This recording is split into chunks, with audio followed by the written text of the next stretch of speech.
Saudi Arabia యువరాజుని రేపొద్దున మత మూర్ఖులు ఏం చేస్తారో తెలియదు. అతను మత ప్రతినిధి. సౌదీ అరేబియా వాస్తవంగా ముస్లిం దేశాలన్నిటికీ లీడ్ రోల్ పోషిస్తోంది. ఆర్థిక పరంగా నెంబర్ వన్గా ఉంది, ఫైనాన్షియల్గా నెంబర్ వన్గా ఉంది. ఇది ఫైనాన్షియల్గా నెంబర్ వన్గా ఉంది, అట్లాగే డెవలప్మెంటల్ పరంగా నెంబర్ వన్ ఉంది ముస్లిం దేశాలు. అయితే ఏదైతే పాకిస్తాన్ లాగానో, ఆఫ్ఘనిస్తాన్ లాగానో, సిరియా లాగానో, యెమెన్ లాగానో, పాలస్తీనా లాగానో తయారు కానియడు తన దేశాన్ని.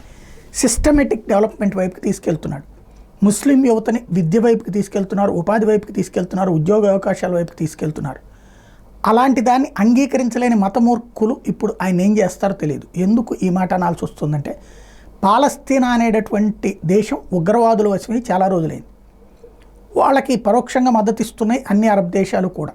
కానీ వాళ్ళు చేస్తున్నటువంటి చర్యలు చివరికి మతానికే ప్రమాదకరం అన్నటువంటిది గ్రహించింది సౌదీ అరేబియా.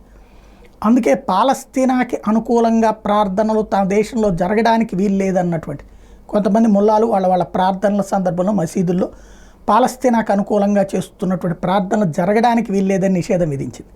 పాలస్తీనా పేరు ఎత్తద్దని చెప్పేసి మహమ్మద్ బిన్ సల్మాన్ పేరుతో ఉత్తర్వులు వచ్చినాయి.